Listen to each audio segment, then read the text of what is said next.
Deputation మీకు 21 మంది 21 సీట్లు ఇస్తే మీరు 18 మందిని ప్రకటించారు. 18 మందిలో అసలు జనసేన ఎవరు, ఏ పార్టీ నుంచి మిగతా వాళ్ళు వచ్చారు? ఎందుకు రావి సౌజన్య గారికి ఎందుకు టికెట్ రాలేదు? ఎందుకు పోతున్న టికెట్ రాలేదు? ఎందుకు వీళ్ళందరూ అరవటానికి కాల్ చేయడానికి ఇందుకు మాత్రమే పనికొస్తారు.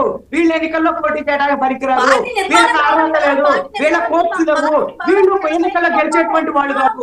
ఇది పవన్ కళ్యాణ్ పనికిరానటువంటి వాళ్ళు ఎవరన్నా జనసేనలో ఉన్నారు అంటే అది పవన్ కళ్యాణ్.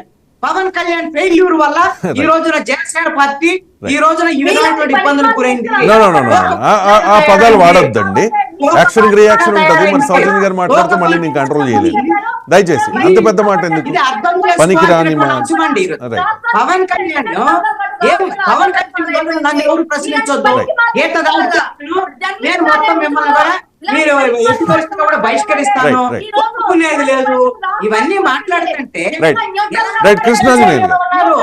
మీరు జనసేన పార్టీ అన్నది ప్రజాస్వామ్యంలో ఒక రాజకీయ పార్టీ.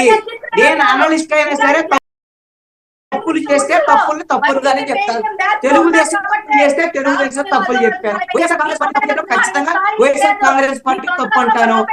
నేను లీడర్లను కూడా తప్పు పట్టారు పరిస్థితి ప్రజల తరపున మాకుంది. పవన్ కళ్యాణ్ తప్పులు చేయటము, అదే విధంగా ఈ రోజున రాజకీయ పార్టీలకు ఈ రోజున జనసేన పార్టీని మాట్లాడుతున్నారు అనేటువంటిది జనసేన నాయకుల యొక్క ఆవేదన. ఇది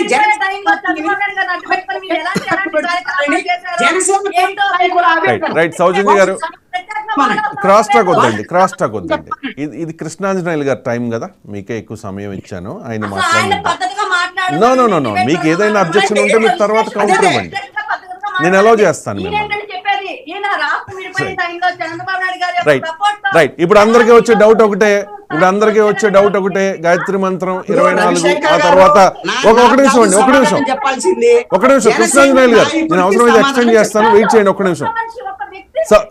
సౌజన్య గారు వినండి, నా మాట వినండి. 24, 21 అయింది. ఆ 21లో ఒకటి భీమవరం టీడీపీ, ఇంకోటి అవనిగడ్డ, మరి కాసేపట్లో ప్రకటన వస్తుందంట. మండలి బుద్ధప్రసాద్ కాదు, ఇక్కడ మీరు నా పాయింట్ ఒకటే, మీరు తీసుకున్న సీట్లను కూడా మీ పార్టీ నాయకులకు ఆశావాహులకు ఇప్పించుకోలేని పరిస్థితుల్లో జనసేన పార్టీ ఉందా అంటే విధానం. మరి అలాంటప్పుడు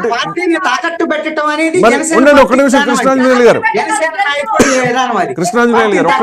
ఒక్క నిమిషం ఉండండి.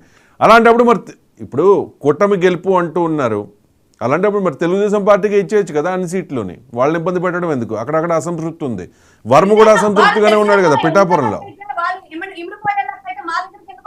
మా దగ్గరికి వచ్చారు అంటే ఏంటి, మమ్మల్ని నమ్మి వచ్చారు కాబట్టి ఖచ్చితంగా గెలుపు అవకాశం ఉన్న వాళ్ళకి మేము అవకాశం ఇచ్చాం, మేము బలాన్ని భాగస్వామ్యం ఇవ్వడానికి ప్రభుత్వంలో. Chittoor MLA R N Srinivasulu, MLC YCP MLC Vamsi Krishna Srinivas Yadav, Kontala Ramakrishna, ఆయన వైసీపీఏ. ఇప్పుడు ప్రత్యర్థి పార్టీలో మీ పార్టీలోకి వచ్చారంటే తీసుకుంటే కేవలం జనసేన పార్టీలోనే జరిగింది. ఈసారి మాత్రం ఏంటంటే మాట్లాడతారు, అక్కడ జనసేన పార్టీ వచ్చినప్పటికీ ఎందుకు ఇలాంటి ప్రశ్నలు వస్తాయి? లేదండి, నాకు తెలిసి మిత్రపక్షాల మధ్య అభ్యర్థుల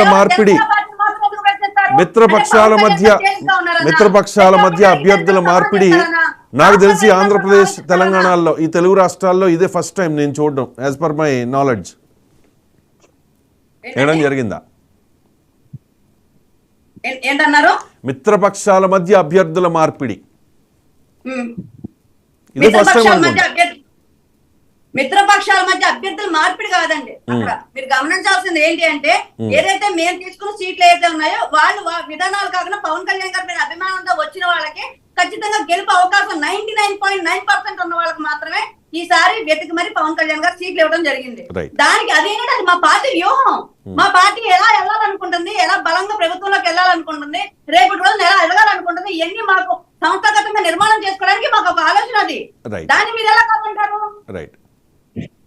అంటే రేర్ గా జరిగే కొన్ని అంశాలను ఖచ్చితంగా ప్రశ్నిస్తారు కదా అందరూ, అలాగే ప్రశ్నిస్తున్నాం. కానీ తగ్గట్టుగానే చేశారు. ఎవరైనా చేశారు ఒక సీట్ ఆయన సైతం గెలిపించలేదు కదా, అలా ఎవరికి మాట్లాడే రైట్ ఎక్కడ ఉంటుంది? పవన్ కళ్యాణ్ గారు రూపాయి రబ్బర్ చెప్పులు రైట్ అండి. అల్టిమేట్ గా మీ టార్గెట్